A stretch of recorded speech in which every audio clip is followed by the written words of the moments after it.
Hi everybody, meteorologist Joe Chaffee. Welcome to tonight's Joe Chaffee Weather Show on the 21st of August, 2019. Before we get started on all the weather, I just want to go over a couple of things. I did mention it the other night. I'm just going to mention it again.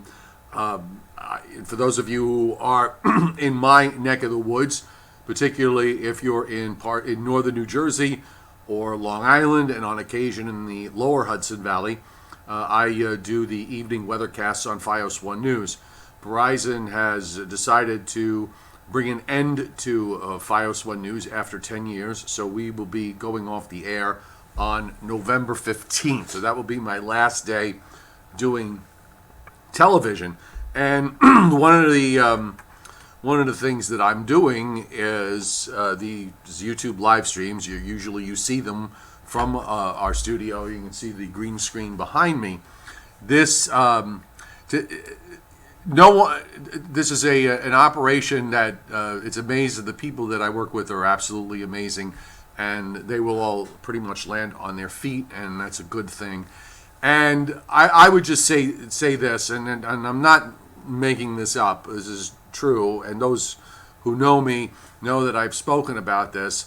I have been toying, my original goal when I first started doing all this about 5 years ago, first on Facebook, the websites, and then eventually coming to YouTube with my own almost nightly show, was that eventually I would just like to pull away from television completely, except maybe for the occasional freelance, and just focus completely on my websites and now my apps and the YouTube channel and so on. And that stuff in and of itself is actually enough to keep me busy and overwhelming. I was thinking about doing that at the end of this year, and guess what? We are at the end of this year, and I didn't have to make the decision. The decision was sort of made for me. So I guess I needed a little bit of a push to get to move along. It's very hard. You've worked all your life. Most people work for someone.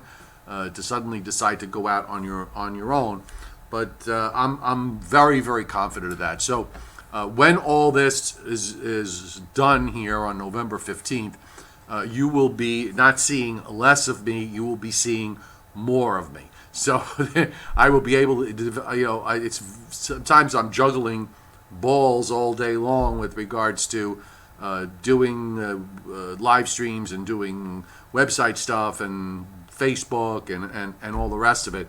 So now I can be completely focused. So you will be getting more from me going forward as I focus completely on all the online stuff. So I hope that you see that as a big positive, because I certainly do. And now let's get going with tonight, because it's been a bit of a busy night here, severe weather-wise. The profile of the models with regards to the outbreak of severe weather tonight wasn't one of the stronger ones that I've seen. At least, I've been a big fan of using the NAM model 700 millibar flow, the upper air at that level, and looking for those jet streaks and the trough and how the trough sets up as it moves on through the shortwave trough. And at least for my area, we did have some severe thunderstorms for sure, but I think some of the other outbreaks that we've had in the last 8 weeks or so have been stronger. Now, on the other hand, for New England, this seems to be seems to be quite the performer here, because I've already seen numerous severe thunderstorm warnings, and there have been a couple of tornado warnings up in northeastern Connecticut based on the fact that the thunderstorms are showing potential rotation. So you still see what's left of this very large severe thunderstorm watch that ran from Washington, D.C. all the way up to Boston and everybody in between. We're starting to see that watch getting chipped away little by little. And also, we have another watch going on in parts of Colorado and into southeastern Wyoming. And we have flood watches across Kansas and Missouri, because you folks have been dealing with quite a bit of rain over the last several days. So everything seems to be moving along with tonight's round of severe weather. And I think we're going to see another potential round of thunderstorms and possibly some severe cells here on Thursday. Here's the storm prediction centers. They had the slight risk down to about northeastern Virginia, and I think that was fair, and it extends northeastward up into southern Maine. They cut it back a little bit. They had it almost all the way up to northern Maine. They cut it back a little bit today down to southern Maine. Totally makes sense. And the blue boxes you see, we'll call them boxes, are getting whittled away as the severe thunderstorm watches start getting canceled, and you still got this active watch that's going on back, as I said, in Colorado and into Wyoming. Now, WPC, the Weather Prediction Center, and their 7-day forecast map, I've said many times, they do a really good job in picking out the general pattern over the next 7 days. And you'll notice big rains for the Carolinas and back into parts of the Tennessee Valley, also over Florida. We've got disturbed weather east of the Florida coast and the Bahamas. That's going to be a bit problematic with downpours back through the Florida Peninsula. Also along the central Gulf Coast around Louisiana and offshore, seeing some big rains there.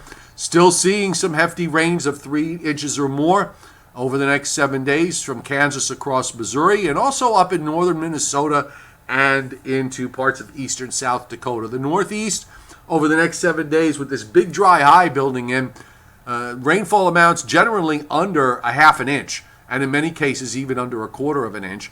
Not a whole lot in Texas, and hardly any at all into California, Nevada, and most of Arizona. So definitely seeing the reflection of another stalled frontal boundary along the East Coast. And I'm thinking also that we may, we're going to start to see the possibility of some of these lows, these waves that develop on this frontal boundary spinning up into tropical systems. We actually have Tropical Storm Chantal, which is way out in the Atlantic, and I'm going to show you how far out it is. But that actually originated from a wave that developed on the old stalled frontal boundary along the East Coast. So here's our satellite loop tonight. Pretty busy in the Northeast. Now, there's a gap. I have been kind of saying that it's been 2 cold fronts. In reality, this lead system is a trough that's moving through the upper trough. The air on either side of that is the same. It's every bit as humid on both sides of the equation.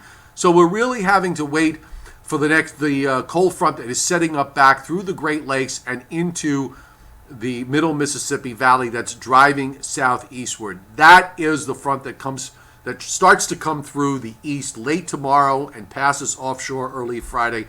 And it is behind that particular front that we are going to see some really nice air coming in for later Friday and particularly for Saturday. And now there's some question marks that have risen for Sunday. And when I get to the maps, I'll explain what's going on. So on to... I want to start with tonight's surface map and show you how it is all being analyzed here. It is a pretty impressive. It's a fairly impressive warm sector that has developed. The warm front now is running from about Boston, at least at 18Z. Let's see if we can get the 21Z map up here. Should be ready. Yep, there it is. So there's your warm front now. Southern New Hampshire, so it's well north of Boston, and then makes the turn through northeastern New York back to a low in Canada there, swinging a cold front southeastward to another low over Lake Michigan, a stationary frontal boundary that is running, analyzed at least, across Michigan back through Illinois and parts and into northern Missouri. Higher pressures up to the north, and that is the beginnings of the dry air that's going to be coming down from Canada. Excuse me. I had to take a swig of water here. So notice, if you can see it, the temperature dew points allowing for areas that have gotten thunderstorms, which have which wind up lowering temperatures, of course. And this map as of 5 p.m. Eastern time.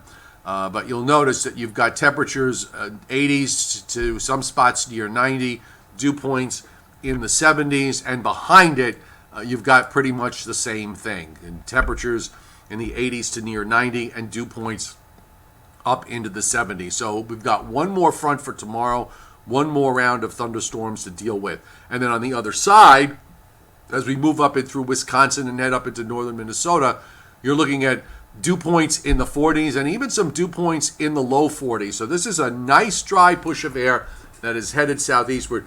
Just another 24 hours, folks, just to start the process. I think the humidity drop is going to wait until early Friday to start settling in. But once it gets here, you will really enjoy it. By the way, the Storm Prediction Center has upgraded its risk area for tomorrow in the Northeast with a marginal risk extending from Maine right down through southern New England, down into northern Virginia, Maryland, and Delaware, and then west through West Virginia, Kentucky, and through southern Missouri. So you can actually see this essentially represents the frontal boundary that if you look at the northern edge of the marginal risk, and then you have that line just above it, that's really where your frontal boundary is, and it's going to be moving through here on the average of where the frontal boundary is. And it's just carving out a nice area of dry air for itself across the western lakes and then on eastward into western New York. So some dew point relief will be coming later in the day on Thursday in those areas, and then gradually it'll be moving further south as we head into Friday. Now here's the radar right now, and still very busy. In fact, I would just point out, I'm just going to freshen this up to make sure we got as late a loop as possible. It is 7:41 Eastern Time. So bear that in mind. If you're watching this on a replay, please go to weather.gov to get the latest weather information regarding severe weather. But there's a pretty solid line of storms there in western Massachusetts moving into northwestern Connecticut.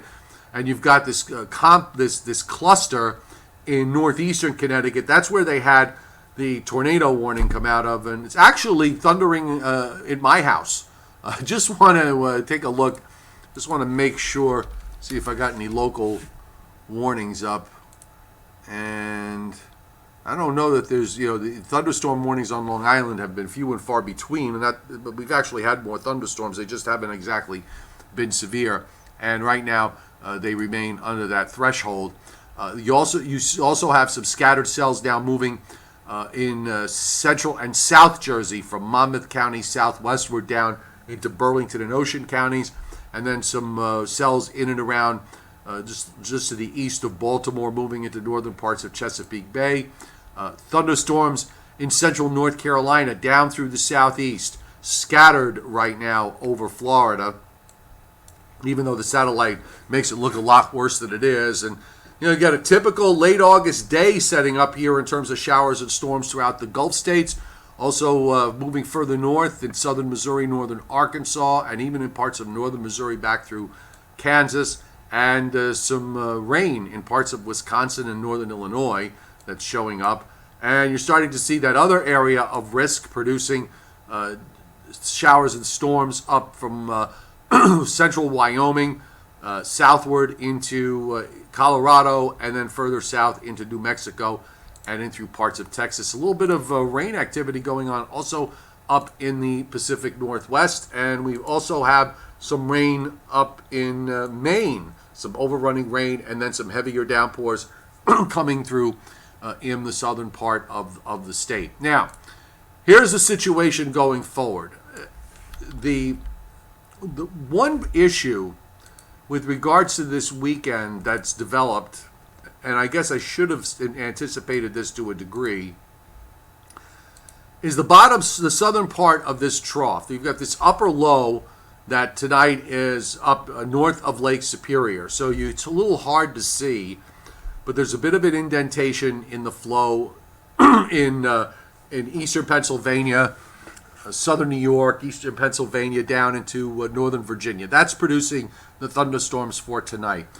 Then you have the short wave that is swinging around from the north with this upper low. That is going to bring in the real relief. Now, the problem is that some of that, instead of the whole thing just kind of bodily moving eastward, part of it is actually getting left behind, and this is being supported by the European model as well.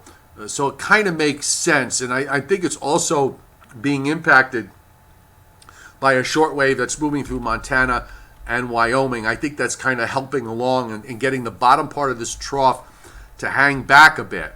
And the trough actually doesn't come through here until Saturday night, early Sunday morning. There's a little upper low that's sitting overhead. So I think that complicates things for Sunday in parts of the Northeast and down into the northern mid-Atlantic states with some clouds. I don't think I certainly would not forecast any rain out of this, at least at the moment I won't. But it's something we want to keep our eyes on. I don't see any issues for late Friday, and certainly for Saturday we should be fine. Saturday looks like a very nice day, but with this trough hanging back, you got to be a little bit careful. Now, this could be something that the model's overdoing. It seems in the last couple of runs that it's actually gotten a bit weaker with this little piece that's laying back, so that would support the notion in my mind that it would probably just mean maybe some patchy clouds that develop more than anything else.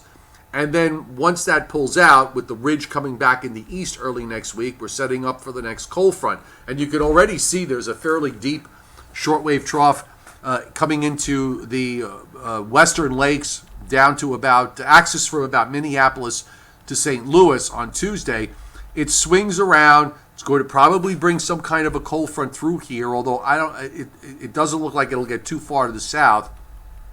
But you're still going to deal with this troughing in the east. It keeps trying to drop shortwave troughs in the east as we move into the first week of September. There really is no substantial pattern change here.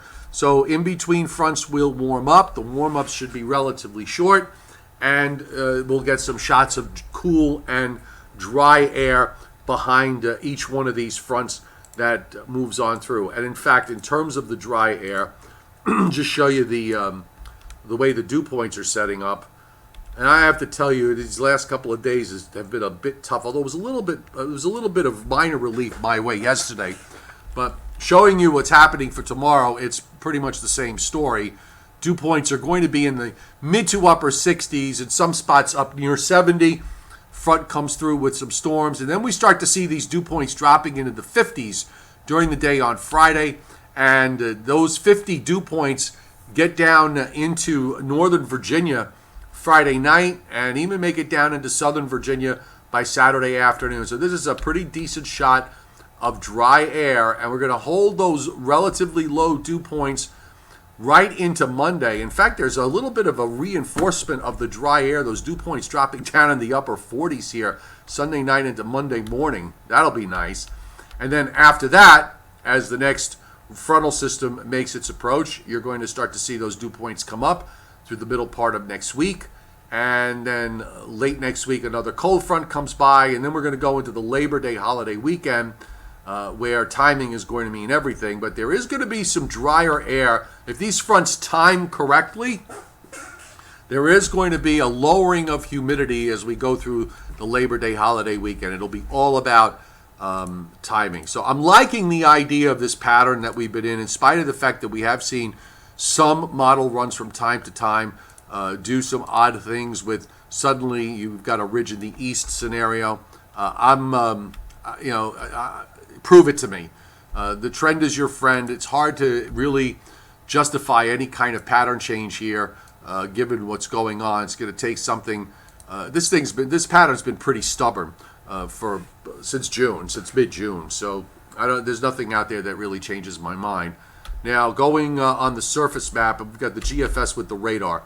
So here's our situation for Thursday night. Now, remember, by the way, you see these in 6-hour increments. You don't see what's in between. So you can go from this to this. It looks like some areas didn't get any precip, but in reality, there's 6 hours unaccounted for. So this is a radar presentation snapshot at 8 o'clock tomorrow night. Bottom line is that the GFS and other models showing some thunderstorms approaching with this front for tomorrow. The front just kind of temporarily gets hung up Friday morning. There's a little wave that has to go by and then sinks southward. And here comes your big high for Saturday and also for Sunday. Now, because of that upper trough that's hanging around, we had this happen even on the weekend when we had that beautiful weather back at the first weekend of the month of August, where on that Saturday there was an upper trough that came down and produced some pop-up isolated downpours. And I guess because of the cold pool aloft, you can't really rule it out. The other thing I want to point out is the fact that with the high going out to our north, that high goes over to northern Maine and then eventually heads out toward Nova Scotia. We've got east-northeast isobars and onshore flows setting up from the Carolinas northward. So that's going to actually hold temperatures down quite a bit. And there's a question with that upper trough nearby on Sunday as to whether there might be a lot of clouds around. I don't think that's an issue for Saturday because of the high being up near Lake Superior. But the models seem to be moving this high very quickly to the east so that by Saturday night it's already up just northwest of Maine. So it makes it almost shoots up like a rocket ship from this position Friday night to being just north of Maine by Saturday night. But nonetheless, we'll respect that for now.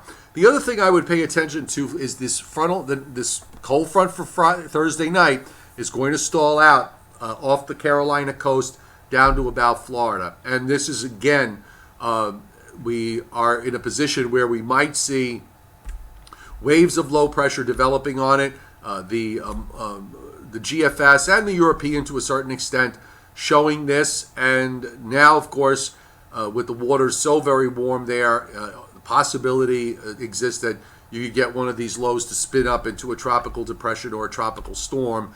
The GFS actually, for next Monday, there's a wave that's out well to the east and south of Nova Scotia that might be something that becomes tropical. This is how Chantal formed, by the way, with the frontal boundary that we've had all this week. And there's still yet another low for the middle part of next week off the southeast coast. I think we need to watch this area off the southeast coast with the dying frontal boundary that's there. That if any wave develops, if you get the right parameters to set up, that you could wind up seeing a tropical depression or a tropical storm develop off the southeast coast. It would be what we often refer to as one of those homegrown type scenarios. Now here's the tropical satellite, and I want to point out a couple of things. First off, we have this disturbed weather that has developed northeast of Cuba and the Bahamas and extending out into the Atlantic for several hundred miles. So you are seeing some convective development over Florida, but much of the weather with with this disturbed weather that we're talking about is well to the east of the Florida Peninsula. Now this is going to be sitting out here. The Hurricane Center does acknowledge this, expecting it to move slowly northwestward, and they rate a 20% chance of tropical cyclone formation in the next 5 days. Let's watch what happens when that frontal boundary gets down there, because what sometimes happens is the frontal boundary will absorb all of this, but if then a wave develops and sits off the southeast coast long enough, then you could wind up seeing something form out of that. In the meantime, there's what looks like a strong tropical wave coming off the African coast, but you still have issues out in the tropical Atlantic between Saharan dust, and there's still shear going on. So I'm not really too keen on these Cape Verde storms forming that far out in the Atlantic. Maybe when these waves get west of 60, they may start to gel. But for the time being, I'm not really overly bullish on the Cape Verde season. We're at the 21st of August. We certainly have another 4 weeks or so, maybe a little bit longer than that, where you could see a system come out of there. But bear in mind, you just want to mention this, after you get to the middle part of September off the Cape Verde Islands, what tends to happen is the push, the trade winds, they start to weaken a bit, and the systems have a much tougher time moving westward. So you are, in a sense, there is a clock ticking. You have a limited amount of time where you could get one of these systems coming off the African coast to develop well out into the Atlantic. But that's not to say that they can't develop once they get west of 60. If you go back and look, there are years where you don't have any development out in the tropical Atlantic, and you have to wait till you get west of 60 for conditions to become more favorable. So we'll look for clues off the southeast coast. I think that's really where we should focus our attention on. Now, here's the Hurricane Center's forecast for Chantal, and I bring this up if only because of the fact that it may have been the trigger that starts the ball rolling here. But a forecast to turn southeast, weaken into a depression, and disappear over the next couple of days.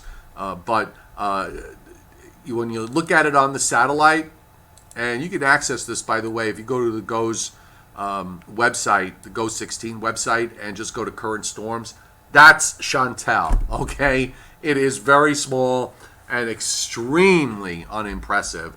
And also, you're seeing the cloud tops getting sheared away toward the northeast, so and the exposed circulation center to some degree. So more than likely, this thing is going to weaken into a tropical depression, and then gradually it will be history. But again, the fact that it formed at all is a sign that probably we're getting ready to rev things up on the Atlantic side. So I'm going to come onto the chat board here. Just give me 1 second to set up my window and bring it up full screen. And if you have any questions about what I said at the beginning, by all means, ask away. Izzy D, thanks for hitting Super Chat tonight. Nice to see you on board, by the way. I know we always seem to miss each other, but thanks for being there. I see the chairman is on, Scott Briller, and that's good, and so is Anthony Orr. By the way, Chantal became a tropical storm when it was north of 40 degrees north. That's only happened about half a dozen times since 1980. It's a little unusual for storms to be upgraded to tropical storms once they're north of 40 north. Not unheard of, but definitely unusual. Scott Briller mentioning that back in June, Central Park averages 15 90-degree days each summer. I asked you to estimate how many 90-degree days this summer, and you said about 15, so far 13. Oh, okay, great. Coming in right in line with expectations, I guess. Johnny Quest, thank you so much for hitting Super Chat. Thank you. You guys are so kind. I really appreciate it. You know, it's I get a couple of cigars out of it, or I buy myself a couple of fishing lures so I can relax, and I'm a happy guy. Believe me, I am a happy guy. Anthony Orr on. Javon Perry, you've been waiting for thunderstorms pretty much all season long. You got a nice line coming into Western Mass, so let's see if you wind up holding that together as they move eastward. This might be your best chance for some decent thunderstorm activity. Rolling back here, collective hello, by the way, to all the regulars: Chuck Cardillo, Snowy 23, Jess Harden, and Chuck Cardillo. Chuck, you are going to like this weekend, by the way. When you get under that dry air, you're probably going to see 40s in a lot of spots. Let's see, Gypsy 2112, nice to see you on board. Stephen Franco, nice to see you as well. And Timothy Veltman, the Great Stakes modify your weather too much. Yes. Warmer air, more importantly, the warmer lake water, it keeps it warmer there than in places like New England and Minnesota. A lot of different weather from all over the place gets discussed on this board. By the way, Saturday is the Travers up in Saratoga, and they're going to have a great day for the Travers. Low humidity, sunshine, temperatures into the 70s. I'm envious. I really would love to be there and in weather conditions like that. I went to, now it's going back now, 10 years ago, going up Labor Day weekend, I had gone to Saratoga to see Rachel Alexandra run in the Woodward. And it was such a beauty. It was a really, we had a cold front and a dry, cool air mass came in. The weather was delightful to be outside, and then to walk around in the town itself during the evening hours with the low humidity conditions was just terrific. And I don't know if they still do it, but they were doing on Labor Day weekend. They close off the side street. They used to. I mean, I'm sure they still do this, but they close off the side streets in the town of Saratoga, And on each side street, there's a different musical band playing. So you can walk around from street to street and hear all these different, very talented, good bands and singers. It's a wonderful way to spend the evening. You sit out at the local restaurants and have your dinner outside, and then walk around for some great music. For those of you who have never been up in Saratoga, JR Boy 398. Thank you for hitting Super Chat. Really appreciate it. And welcome. I think you're new to the board, so welcome aboard. And welcome to my YouTube channel. Robert Russo, hello to you. Sue Sylvester. So that's still going on. You go every year. You go into the Travers. Have fun for me, okay? Because I really would love to go this weekend, but unfortunately, I cannot. Chuck Cardillo, Saratoga is a great racetrack. The last time, Chuck, you got to go back. You haven't been there since '79. Well, since Foolish Pleasure? No, so Foolish Pleasure was '75. 79 was... All right, I'm trying to think, I'm racking my brain here. Genuine Risk won the Derby in 79 or 80. I forgot. Spectacular Bid. Was that the year of Spectacular Bid? I wonder. And the famous safety pin incident at Belmont Park. Timothy Veltman, you've been to Saratoga on Travers weekend for a wedding and it's busy. Yeah, look, going to Travers is like going to the Derby. There's going to be 100,000 people there, and Saratoga itself is a small park, okay, relatively speaking. So just bear that in mind. Hey, Stephen Franco, thank you very much for hitting Super Chat. Really appreciate it, Stephen. And all of you here, by the way, always welcome. If you're all on Patreon, just make sure just message me when you need me. I'm always around. And let me see. I've never been to a lot of places. Izzy D, you have to go. Everybody should go to Saratoga at least once. And by the way, there's a lot of great history in upstate New York. There's so much to do. Fort Ticonderoga, Lake George. I mean, just Lake George alone is just gorgeous. I haven't gone in a while, but I used to love going up to Lake George. And I would get somebody, I'd rent a boat with someone to take me out, and they would take me out into the middle of the lake, and I would just go swimming in the middle of the lake in 100 feet water, 100 feet deep, nobody around me, just a couple of islands on either side. You're the only one out there. It is the most awesome feeling to be able to do that. Have I ever thought about getting a green screen at my house? David Schwartz. Actually, I discussed it a long time ago with one of my colleagues about doing it. There's a room issue, and then you're talking about one of the downsides of it is that it requires probably a bit more intensive production when it comes to putting a show together for an hour. I don't have the ability to ad-lib my way like I can on this show. If somebody comes up and asks me for something, I can just really quick bring it up on the screen.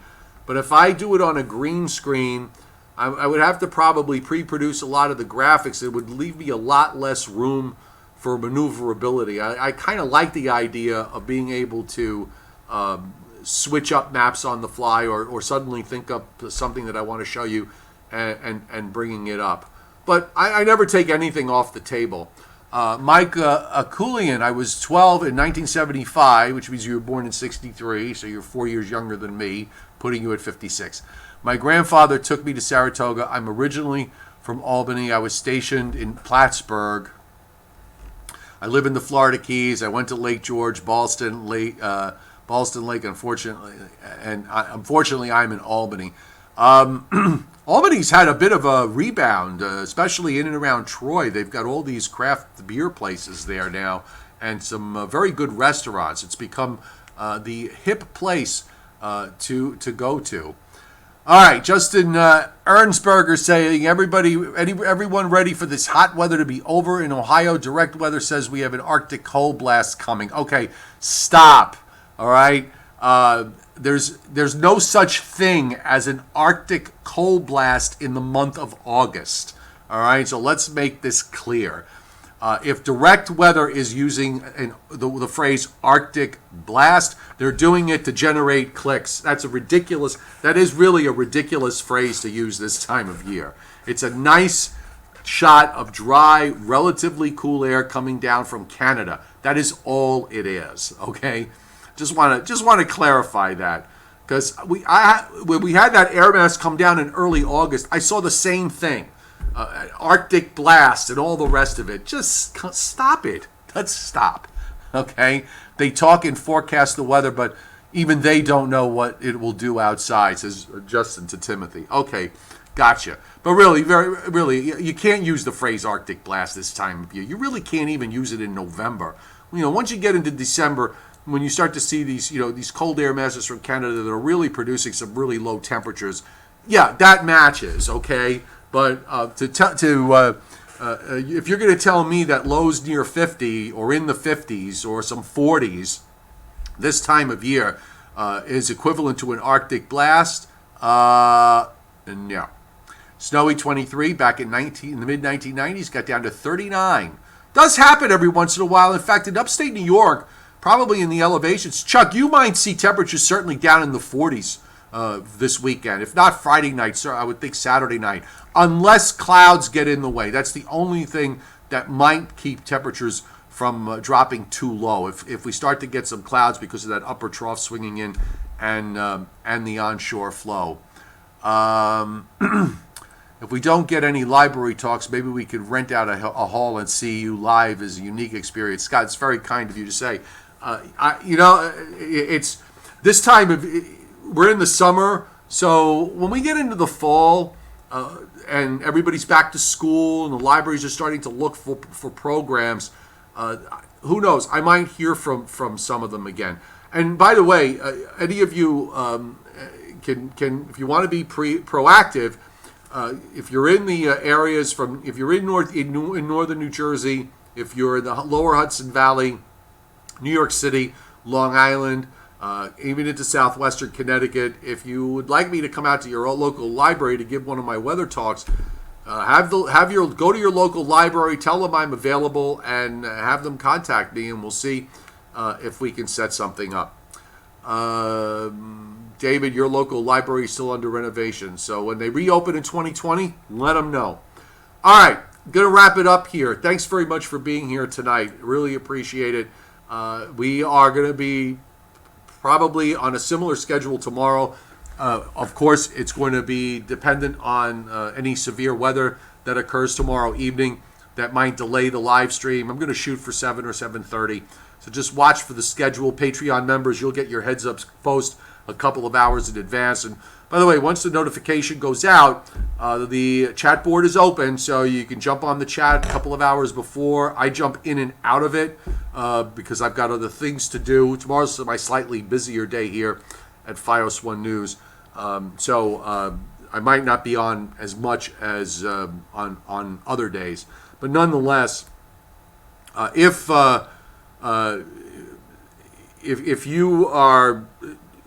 It doesn't hurt, by the way, if you send an email to FiOS, to Verizon FiOS, letting them know your displeasure with taking FiOS 1 News off your system. They do read those emails, so certainly doesn't hurt. So I would encourage you, if you'd like, to go ahead and send an email over to them. In the meantime, we've got time before I'm going to be going solo here with all my website stuff. And by the way, just to wrap it up, for those of you who aren't, and I think most of you that are on the chat are, but there is a link to Patreon on the descriptor to this live stream or the descriptor to this video if you're watching this on a replay. But I do have a subscription platform on Patreon for $2 a month, and you get a lot of extra weather. And believe me, when I'm done with TV, you're going to get even more stuff. So we'll be going into the winter months. So give it a look and a try. Most of the folks that I know have had very kind and nice things to say and have enjoyed themselves on the Patreon platform. You can message me anytime, and I will usually get back to you within a reasonable amount of time. By the way, I'm catching up to messages from yesterday. I had a crown put in yesterday afternoon, and the between that and then a few other things happened as the day wore on. I was not able to do a live stream last night, so that's the reason why we didn't have it. But thankfully, the weather was relatively calm, so that was a good thing. Is Joe Rayo going to retire? I don't know what Joe's plans are, but by the way, I should mention that once we get past Labor Day, he and I are going to try to get the mechanics together so that we're able to do the Joe and Joe weather show with him at his house and me at my house. Okay? So we're going to try to get that put together so that once we're done here, we will continue with the Joe and Joe show on Facebook, and then I'll be uploading it to YouTube. Don't forget, weather in 5 tomorrow morning as we look at the threat for severe weather on Thursday, and we'll leave it at that. We'll also look forward to what the tropics will bring us, if anything, and the weekend. That'll all be coming up. We'll update it tomorrow morning on weather at 5, and we will see you here tomorrow night right here on YouTube. Good night, everybody.